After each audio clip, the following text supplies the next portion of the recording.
Salut à tous. Alors, comme je suis tombé avec ma moto pendant un essai, le repère des motards, David m'a puni. Et maintenant, il me fait faire les 125. Alors voilà, en fait, c'est pas une punition parce que j'aime bien les 125. Et notamment celle de la Benelli Leoncino. Alors Leoncino, on commence à connaître, le petit lion, c'est le scrambler entre guillemets de la marque. Bon, ça a une allure de scrambler, mais celle-ci n'en a pas les pneus. Je pense que c'est plus une appellation qu'autre chose. C'est une 125 avec un monocylindre 4 temps, comme quasiment toutes les 125. Celle-ci ne fait pas tout à fait les 15 chevaux légaux, elle en fait un petit peu moins, 12,8. Et un petit mètre kilo de couple qu'on verra placé un petit peu haut, un petit peu trop haut. Refroidi par eau, boîte 6 vitesses. Bon, enfin, elle est au standard de toutes ses concurrentes. Alors, ses concurrentes sont lesquelles? Ne sont pas des scramblers. C'est la Honda CB125R, la Yamaha MT 125, la KTM Duke et puis la Mash 70 125. Alors, cette Benelli, elle a quand même l'avantage d'être très bien finie, un peu comme les 800. Elle est bien dessinée, il y a un petit côté Husqvarna, Svartpilen sur l'arrière, là, avec la plaque et ce petit garde-boue qui empêche les remontées d'eau pour l'éventuel passager. Donc un joli look, la fourche inversée, évidemment, ça sur les 125, maintenant elles l'ont toutes. C'est pas forcément nécessaire, mais pour le look, c'est bien.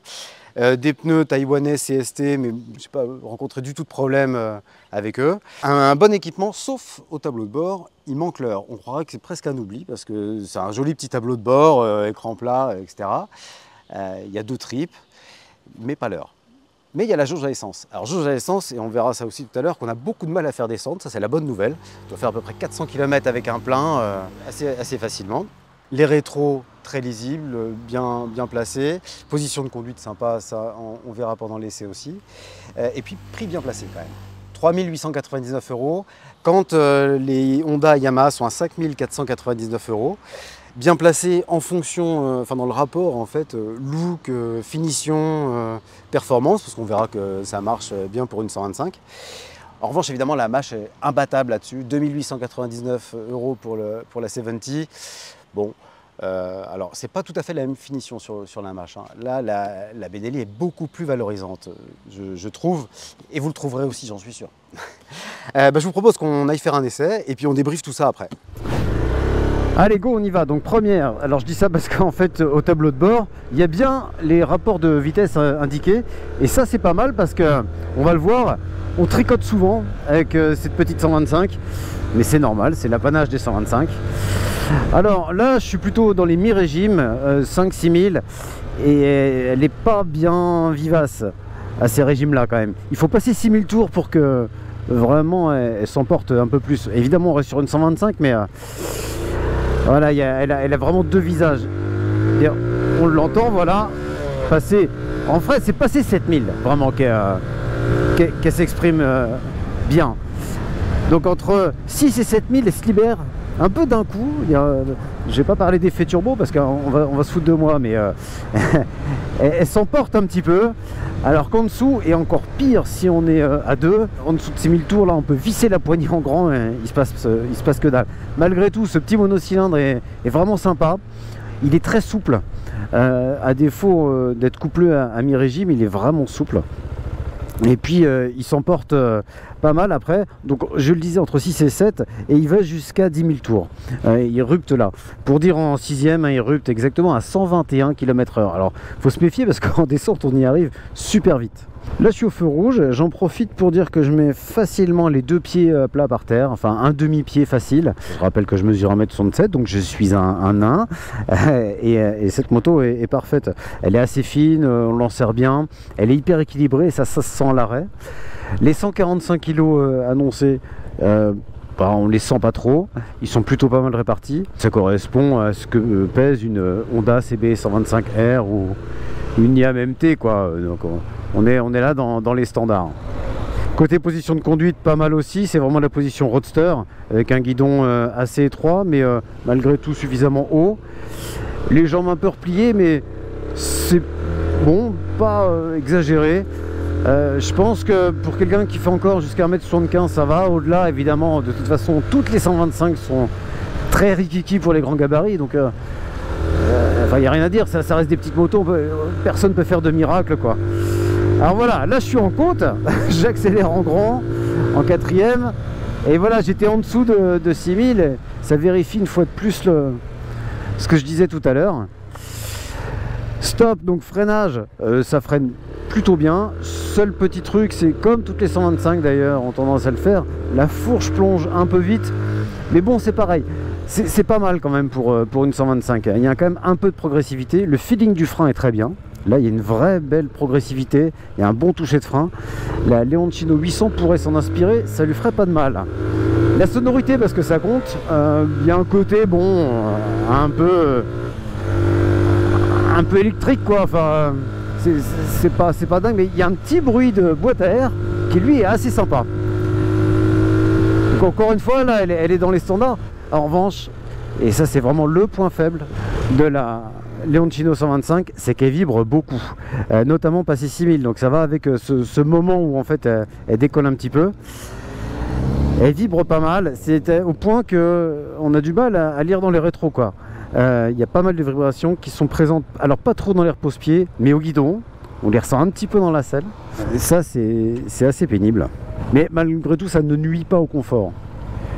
Alors à l'arrêt, petit défaut de la Benelli quand même, sa béquille très droite, qui fait qu'on ne peut pas la béquiller n'importe où. Ça, c'est quand même pénible. Il faut toujours choisir son endroit avec un petit peu dénivelé. Sinon, l'ergot est très pratique. Voilà. Allez, on y va. En revanche, le confort, ça c'est vraiment une bonne surprise. L'amortisseur est plutôt pas mal. Il est progressif, il amortit bien, il encaisse bien les chocs. La selle est assez large, bien rembourrée. Il y a vraiment un confort qui, allié à la position de conduite sympa, fait que ouais, j'aurais pas peur de faire vraiment beaucoup de bornes avec cette 125. Alors pas de l'autoroute, surtout pas de l'autoroute. De toute façon, une 125 n'est pas faite pour ça. Puis en roulant à 121 km/h, ça ferait 300 bornes à 10 000 tours. Je crois que le moteur apprécierait modérément. Mais par les petites routes, même si elles sont un petit peu défoncées, il y a moyen vraiment de faire de la borne, d'être bien. En plus, il y a une autonomie de dingue, facile 400 km. C'est une moto qui consomme peu. Et le réservoir contient 12,5 litres d'essence. Moi, j'ai fait un test conso à environ 3 litres au 100. Et pourtant, j'ai plutôt tendance à être au-delà des 7000 tours qu'en dessous, quoi. Si vous voyez ce que je veux dire. Et d'ailleurs, au niveau lisibilité du tableau de bord, c'est parfait, hein. Donc, on a une jauge à essence graduée en 8 crans, un témoin de température moteur, donc ça permet d'éviter de lui tirer trop dedans à froid. Et puis le compteur de vitesse, 2 tripes et le rapport engagé. Alors bon, ça je le disais tout à l'heure en introduction, il manque l'heure. C'est un peu désagréable en fait. En ville, on a toujours besoin en fait de l'heure parce qu'on est toujours à un rendez-vous, on va au boulot, je ne sais quoi. À moto, on peut pas sortir son téléphone. Bon, et puis je crois pas que ce serait l'équipement hors de prix, quoi. C'est le petit truc qui fait qu'au quotidien on ralote, quoi. Ça et puis les vibrations dans les rétros. Là, je crois qu'on a vraiment cerné les deux points faibles. Parce que sinon, pour le coup, moi je vois pas vraiment de défaut à cette Benelli, hein. J'ai parlé du freinage qui est plutôt pas mal. L'arrière est très progressif et ça c'est sympa parce que en général soit ils servent à rien, soit ils bloquent d'un coup. Donc là il y a une vraie progressivité. Alors il faut préciser que le freinage est couplé avant-arrière. C'est assez peu sensible, hein. Quand on freine de l'arrière, ça fait pas plonger la fourche. Comme sur les 125 l'ABS n'est pas obligatoire, celle-là n'est pas dotée de l'ABS.